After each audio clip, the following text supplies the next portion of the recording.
Welcome to Buffalo Pregame, your source for live Buffalo football discussion, news, analysis, opinions, and more. Presented by ASM Publications and Bills Digest.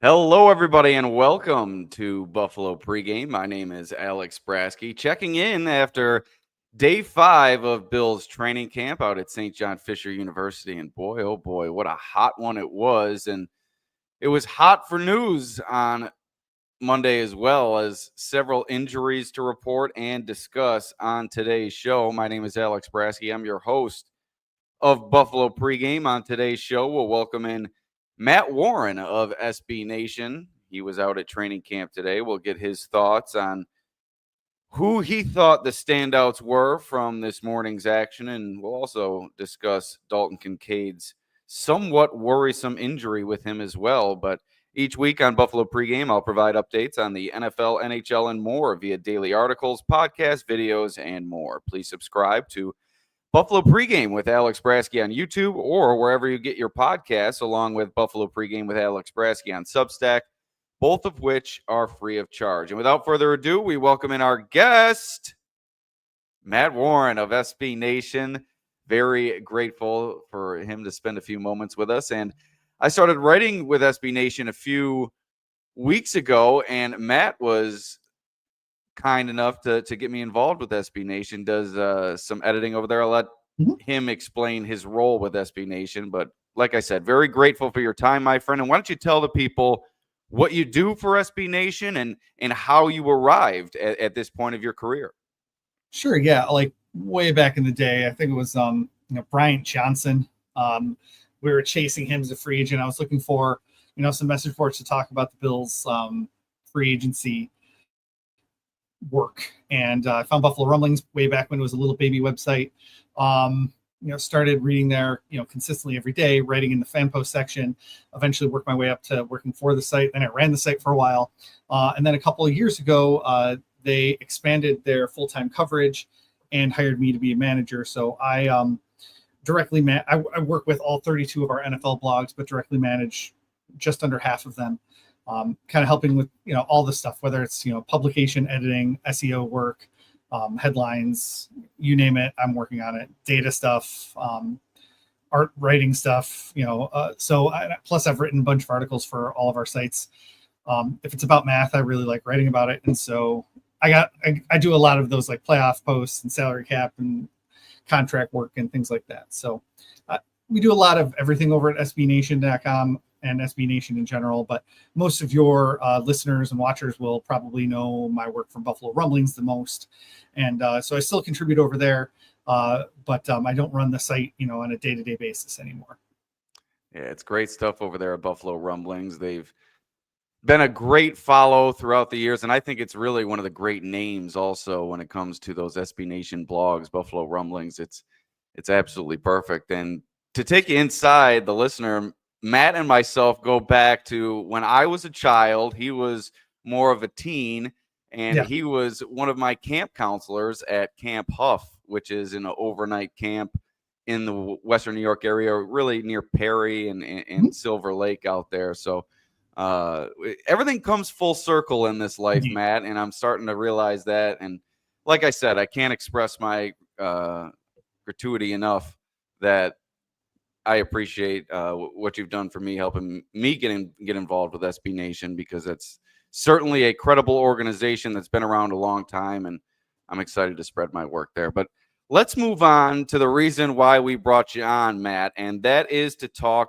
Bills training camp. Dalton Kincaid, knee injury, out on day 5 of training camp. He had been one of the stars of the offseason program and the beginning of training camp, developing increased rapport with Josh Allen, I feel, a little bit down the field, which is something they're looking to increase in his game this year. But this is a worrisome injury. It wouldn't be at face value if it were a different player, just some knee soreness during the course of training camp. Wouldn't be anything to be concerned with. But this is a player who sustained a knee injury last year, missed 3 games. It lingered throughout the course of the playoffs.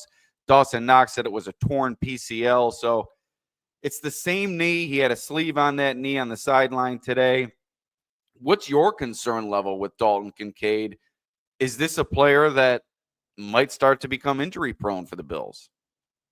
I think they're just playing it safe. And when you look at that really, really long list of injuries and people that they held out today, for the most part, a lot of those guys aren't fighting for jobs on the roster, and Kincaid certainly isn't fighting for a job on the roster. So he can be overly cautious. There's availability is the best ability. We go into that with some players, but they're not getting rid of Dalton Kincaid or Dawson Knox anytime soon. And so when we see those guys, nicked up a little bit during training camp and taking days off, it doesn't concern me. If he strings together, say, like 2 or 3 days of not playing over the course of the next, couple days here, then obviously it's more worrisome. But he didn't look like he was like moving gingerly or anything like that. He was, I was right in front of him when he was catching passes from Rob Boris, the tight ends coach today. He and Dawson Knox were both doing it. Knox caught a lot more. Kincaid wasn't really doing the bending over, like low catch stuff that Dawson Knox was doing. But he also wasn't like, gimping around or anything like that. So like, I think it's probably going to be okay. And I'm not necessarily worried about his long-term, like, injury prone label. Yeah, it's just, with me, I think the alarm bells started to raise. Like I said, just because it's that part of the body that he struggled with before, you hope that it's not something that's going to stick and nag with him his entire career. But as you said, it was also the first day of pads today at Bills training camp. So if there's any sort of concern with a player, and Sean McDermott and Brandon Beane said this during the offseason program, especially when you start to build some contact, I think it's smart and it's proactive to get him out of the mix, maybe build him in slowly to something like that. And players haven't worn these pads for months at a time. They've been out of the pads in the offseason program and everything. So you don't want something kind of freakish to happen to a player who's out there at 80%, 90%. So maybe just give him some rest, have him regain that strength in that knee. I'm not overly concerned, but like you said, if he starts to string together some DNPs, then the concern will start to brew. Dawson Knox, removed from the non-football injury list, hamstring injury, did not practice today, but he'll be on his way back soon. How about elsewhere at the tight end position, just before we move on? Zach Davidson, Jackson Hawes, both receiving a lot of opportunity. Yeah. Did you see anything from Davidson today, just quickly, that may have stood out to you? I know that he's kind of a fan favorite. I'm not sure he has a great path to the roster, though. Yeah, obviously with a big body, like, it's easy to spot him when, you're watching the field, or whether it's, them doing tight end work or, in teamwork. The tight ends were able to find space today in the passing work. So, they're going to get some of their reps in, obviously, while Dalton Kincaid and Dawson Knox are out. Nothing stood out to me as like overly awesome from the tight end group today. But again, it was the first day in pads, and a lot of what they were doing was they did a lot of run work today. What did stand out to you about that run work? I saw James Cook. The one play that stood out to me was he kind of beat Taylor Rapp a little bit off the right side down the sideline for a nice 20-yard gain, and that just showed his speed and displayed that speed and game-breaking ability that is so critical to this Bills offense. When it came to the run work, what stood out for you? It was the first time those guys, the big uglies in the trenches, got to pop some pads, so I'm sure they were excited to do it. Yeah, one of the things I was specifically watching today was that defensive tackle rotation, just to kind of like see, and obviously Joey Bosa working with the first teamers in 11-on-11 work and teamwork was notable for me as well. But I was watching the defensive tackles. I thought like Walker had a couple really good reps today during that work, getting some penetration. I thought the defensive tackles played really well today. That was what stood out to me. Ray Davis had, a couple nice carries. James Cook was super shifty and elusive. But I was focused more on like what was going on with the big guys in the middle. Yeah, on the offensive side, I thought during that run period, Osiris Torrance was mauling people. At one point, he tossed Balin Spector to the side, and this is just a mountain of a man, somebody who's really come on and not taking the league by storm, but really hit the ground running to start his career. I thought year one was flawless from him. Year two, maybe an incremental step back, but still nothing to be disappointed about. And I was really impressed with Osiris Torrance, just the confidence that he seems to be building as well. A soft-spoken player, and to listen to him talk to some reporters today, he seems to be coming out of that shell a little bit, and really an incredibly valuable piece to this Bills offense as a whole. Now, we talked about the tight end position. How about pass catchers today? I thought decent day for Keon Coleman, but maybe some others standing out with the receiver position. Really a mash unit with Curtis Samuel missing his second straight practice with a hamstring injury. Elijah Moore out today with general leg soreness. Tyrell Shavers may have avoided serious injury after being carted off on Sunday per Sean McDermott, but he was out with an ankle injury. And Caden Prather, the rookie, also missing. So a little bit of shifting. You had Deion Kane signed to the roster, a player that Bills fans might be familiar with. He hung around a little bit last year. So some mixing and matching, maybe increased opportunity even for players at the top of the depth chart just due to numbers today. So what did you see from the pass catchers that got you excited on day 5? I mean, if you're asking just what got me excited, Keon Coleman had a really nice day again. He seems to be, like you said, stacking days on days, looking really good. KJ Hamler stood out a couple different times, but not really for great reasons. But he and Christian Benford went at it during one-on-one stuff, and they were jawing pretty good. And then he was the one that had the Milano thing too, right? Like, yep. Get that Milano a little bit harsh on him. Poor KJ Hamler there. You remember how they used to treat Isaiah McKenzie a little dirty, and they used to kind of treat him like their little brother. Mm-hmm. I don't want to say it's the same, but KJ Hamler is kind of that guy, kind of diminutive in stature, a great sense of humor, and somebody who's not afraid to mix it up, as you said. Yeah. So, like, I mean, he was jawing at some of the big shots on the defense. I thought it was kind of a quiet day from Khalil Shakir. I didn't see every rep that he took. Like I said, I was watching some of the defensive line work while they at least were starting the passing shell stuff or the passing one-on-one drills.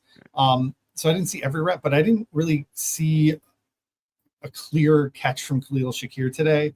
That doesn't mean he didn't have one, like I said, but he was kind of like nothing special when I was watching him today, which is weird for him because I think he's really special and, like, obviously a really important part of the offense. So that's why it was noteworthy for me. Yeah, Shakir, I think during these training camp practices, sometimes it's tough for him to shine because his game is really that short passing game, run after the catch. And there's room for run after the catch, but he's a physical player after the catch, bouncing off players. And typically it kind of turns into two-hand touch, especially before the pads came on. But one thing I've noticed with Shakir throughout camp is they're trying, I think, to work him down the field a little bit more. He had a 20, 30-yard touchdown grab on a corner route the other day. And if they can add, I said this on a previous episode, if they can add that element to his game, that can make him a much more dynamic player. And boy, they would really get a bargain at that price that they paid with his new contract this offseason if they're able to work that element into his game.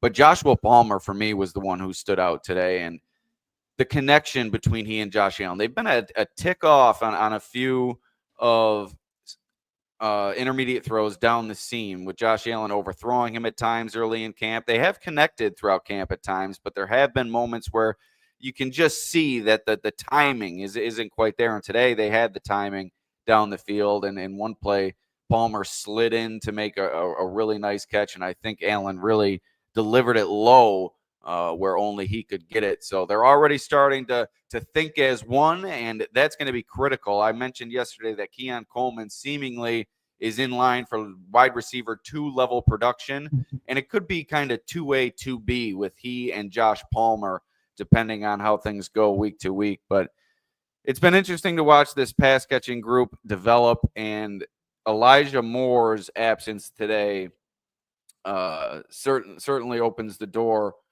for maybe some lesser known players like Laviska Shenault, who also returned today from the non-football injury list. Now, just 2 more questions for you. How about Matt Milano? You mentioned that play with Milano near the sideline. Great video by Patrick Moran of Talking Buffalo. You can find it on his X account. Milano, the way he can diagnose a play is so incredibly valuable to a player that perhaps has lost a step just due to getting a little bit older, the injuries he sustained. Now, I say lost a step. If it's a step, it's like a half step at this point, because he seems like he's really recovered from those injuries and really regained that full level of confidence that Matt Milano needs to play at his full efficacy. And you saw it on that play, the diagnosing, the twitch, the acceleration, and then he did not spare any contact getting into KJ Hamler. And I think that's Matt Milano just trying to show himself, you know what? I still got it.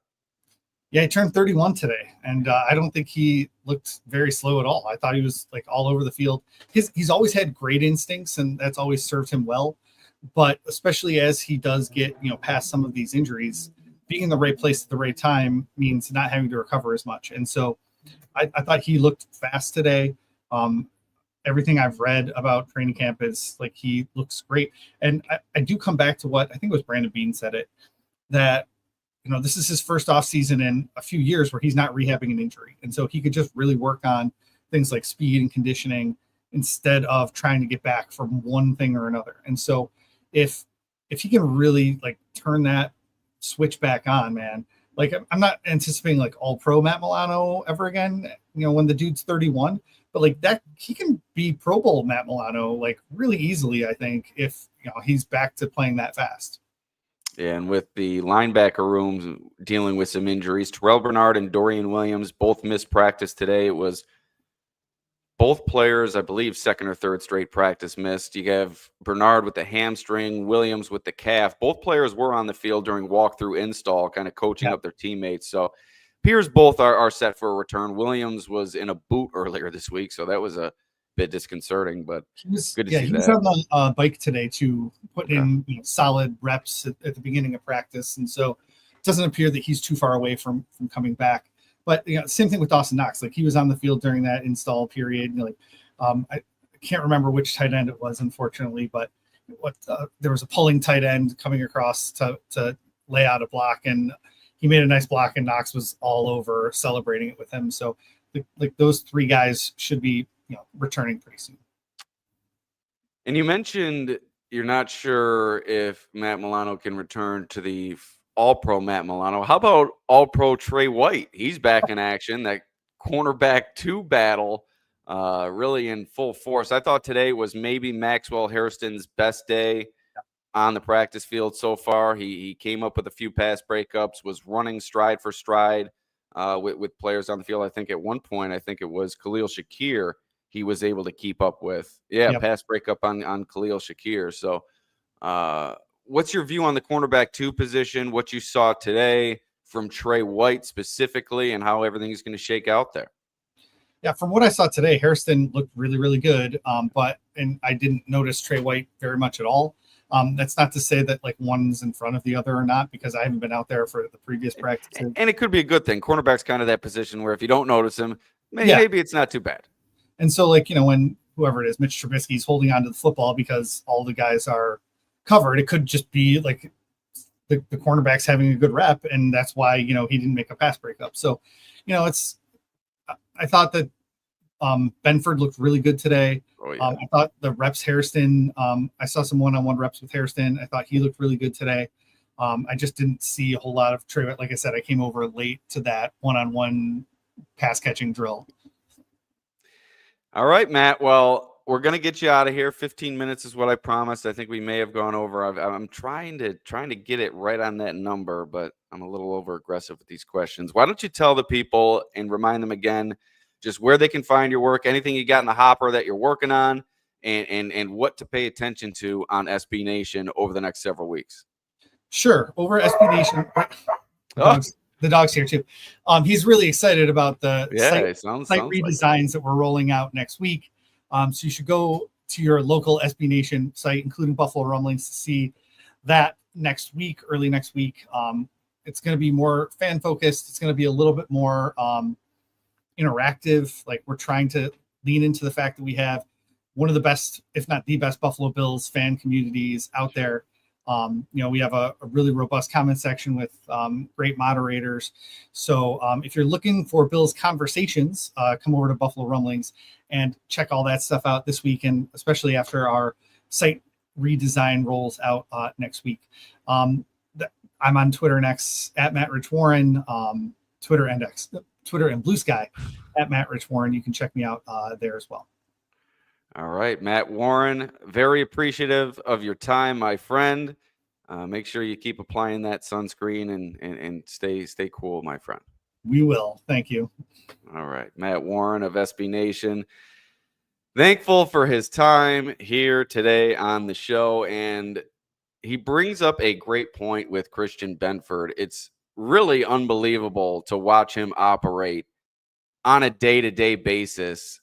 The physicality that he shows on opposing receivers, I think, is unmatched with any other player on the Bills roster. He's jockeying for position along the route and doing so in a way where I think he's going to get away with it come game day. He's really discreet with the way that he's kind of tugging the jersey on the break. And like I said, just being physical off the line. And that did present some problems for Keon Coleman on day one, and you saw Coleman struggle on that day. Didn't come away with a reception, and it was largely due to the fact that he was matched up against the Bills' number one cornerback throughout the day. And today, during one-on-ones, Christian Benford could not be beaten. There was one rep that he was working against Keon Coleman, and I thought it may have been defensive pass interference, but largely, you saw Christian Benford really toe the line in terms of his physicality and use it to his advantage during those one-on-ones. And typically with a cornerback, I'm not so sure that you could say this, but when the pads come on for Christian Benford, that's his time to shine. That's when he's really able to let his skill set flourish. And you saw that today during training camp. Those one-on-ones are so interesting to watch. And I'll give you a quick breakdown of those one-on-ones that I watched between the wide receivers and defensive backs. You had Khalil Shakir down the left sideline. Christian Benford knocks it away. Dane Jackson, a pass breakup on a slant from Joshua Palmer. Keon Coleman, a great catch with Dorian Strong draped all over him. Josh Allen missed Keon Coleman a little bit high. Benford ripped one away from KJ Hamler over the middle. Josh Allen to Khalil Shakir. Beautiful fade route and a sprawling catch versus Jamarcus Ingram. That was probably the best play of the day from Khalil Shakir. And once again, working that down the field game with Khalil Shakir during practice. Made that catch against Jamarcus Ingram. Keon Coleman then beat Max Hairston off the line. Clearly beat him. Ball was a little bit underthrown. I think they also ran out of room with the end zone coming up, and Coleman was able to stop. Hairston ran right by him, and Coleman made the play for the touchdown. Cole Bishop with a pass breakup on Steven Gosnell. Josh Allen finds Keon Coleman. That was the one where Benford was really all over him. I thought it was defensive pass interference. The ball came up incomplete, but I think if officials are there to throw the flag, they would have. And then later, you have a double move, Coleman on Max Hairston, and there was an overthrow on the play, but Keon Coleman was open. So Coleman during those one-on-ones was creating a little bit of that separation and doing so against the rookie. There have been times throughout training camp that Max Hairston has lost receivers at the line and been able to recover using his speed, but not the case with Keon Coleman today. It was very, very impressive. You have Taron Johnson said Christian Benford is the best cornerback on the Bills and really the best cornerback in the NFL. And he's certainly up there. I don't know if I'd give him best cornerback in the NFL honors, but as John Roberts says, Taron Johnson singing Christian Benford's praises after a big practice today. And I didn't notice a lot from Deion Walker. I was focused on the defensive line, offensive line one-on-ones. Didn't have a whole lot of takeaways from those. I'll get those to you right now. And I didn't have a great angle for these. So that was kind of my problem on this. I was trying to watch the wide receivers and defensive backs on one side, the offensive defensive linemen on the other. So it was a little bit difficult at times. But A.J. Epineza returning from injury recently, I thought he had a really nice power rush initially to start the drill against Deion Dawkins. And then Tylen Grable, somebody who's in for Spencer Brown and Cedric Van Pran Granger both remain on the physically unable to perform list. Van Pran Granger with a calf injury, Brown with a back injury, and Tylen Grable seeing the lion's share of snaps at starting right tackle. He's also mixed in with Ryan Vandermark. It does seem to be somewhat of a competition for that swing tackle role, but Tylen Grable stifling Greg Rousseau in a one-on-one opportunity. Very impressive from the backup tackle. And then Landon Jackson, the rookie, pushing Chase Lunt, the other rookie, into the backfield. So the edge rusher getting the better of that one-on-one matchup. And then Matt Warren, our guest on today's show, discussed earlier the run period, and we got a good look at the offensive defensive line there and a few takeaways from that period. You did have Balin Spector getting tossed around by Osiris Torrance, who really impressed me, but he also, Balin Spector that is, had an impressive run fit, came up, wrapped up James Cook for a tackle for loss, so a little bit of a mixed bag for Spector, and Spector's been given quite the opportunity with Terrell Bernard and Dorian Williams both out due to injury. Balin Spector has been in there with the first-team defense, and it's always been about availability for him, and he's been available throughout training camp, and I think he's been making some plays at linebacker for the Bills. Then Ray Davis slithered through the left side for a nice gain. It was really impressive to watch how slippery he was on the play. Seemed to be a good amount of hats getting to him, but he was able to work his way through a couple defenders for a decent gain. And Tom chimes in, and Joe, thank you for your comment about Deion Walker as well. Tom chimes in, how did Maxwell Hairston do today? And like I said to our guest, Matt Warren, I thought this was Maxwell Hairston's best day at training camp thus far. He had a pass breakup on Khalil Shakir, was really sticky in coverage. He did have a couple of moments in one-on-ones against Keon Coleman, but that's tough for the defensive back to win those. So back to the running game, you had Ed Oliver, who I thought really had a good period. He was stout on the run throughout the period, and really on one from Ty Johnson. Ty Johnson, I believe, running to the right side. Oliver burst into the backfield, stopped him for no gain on the play. And then finally, Dwayne Carter against Osiris Torrance. You had a Carter win that rep, burst into the backfield, won, and got a tackle for loss on the play. So that was good to see. And Tom, another question. No, I didn't see anything from Javon Solomon today. Pads just came on, so I've really just started to hone in on the defensive offensive line. So I'll be sure to keep an eye out when I'm back there tomorrow, and then the blue and red scrimmage on Friday as well. Trying to get a ticket to Thursday's session. Not sure if I'll be able to find one. Let me know if anybody could offer one up. But that's the story from today's practice. We mentioned pretty much everything, I believe. You had TJ Sanders leave the field. He returned. And yes, John Robert, like and share. Like, share, and subscribe. John Robert, you're a mensch, my friend. We'll leave that up, actually. But yeah, TJ Sanders left the field, the rookie defensive tackle. He returned to action, though, in team drill, so nothing to worry about there. I didn't see Alec Anderson return after he left the field, so you'll have to follow reports from others. I will as well, trying to gain an update on Alec Anderson's status. He'd been backing up Connor McGovern at center with Cedric Van Pran Granger on the men, so he also got tossed from practice today after what Sean McDermott termed a cheap shot, so 2 practices cut short for Alec Anderson. Hopefully today is nothing severe. We mentioned the wide receiver injuries. I think we got every injury, even though there are a million. Just to run down the list, you had Tyrell Shavers not practicing with an ankle, Curtis Samuel not practicing with a hamstring, Elijah Moore not practicing with general leg soreness, Caden Prather not practicing with a hamstring. That's 4 wide receivers on the mend for the Bills at training camp. Both of their 2 top tight ends did not practice. Dalton Kincaid, we started the show talking about Kincaid, and he was on the sideline with a sleeve on his left leg. Sean McDermott termed it as knee soreness. Doesn't appear to be all that significant, but when you look back at the knee injury he sustained last year and the time he missed and how it lingered, that is the concern for Dalton Kincaid, if that's an injury that's lingering into its second season now.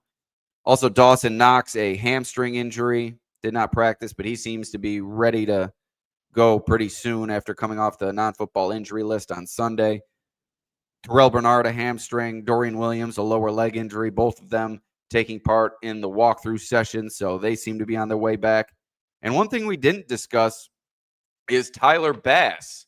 Bass missed today's practice, I believe. As Sean McDermott said, he likely wouldn't practice. Sometimes with special teams players, it's tough. They use the turf field out of view of the fans in the stands, so I'm not sure if he was over there kicking, but according to Sean McDermott, Tyler Bass was unlikely to practice on Monday due to pelvic soreness, and he went 4 for 8 on his kicks through the rain on Sunday, and on Monday he was not practicing. That is Tyler Bass, something worth following there. Last 2 injuries, offensive linemen, Cedric Van Pran-Granger with a calf, Spencer Brown with a back injury. So that's going to do it for today's show. Thank you for tuning in. Appreciate it as always. And like, share, and subscribe, as John Robert has graciously pointed out. Please rate us, and everywhere you get your podcasts, YouTube. Also subscribe to the Buffalo Pregame Substack, where you can find my observations from the practice field each and every day from training camp. All right, that's going to do it here on the show. Thank you for joining us. We'll see you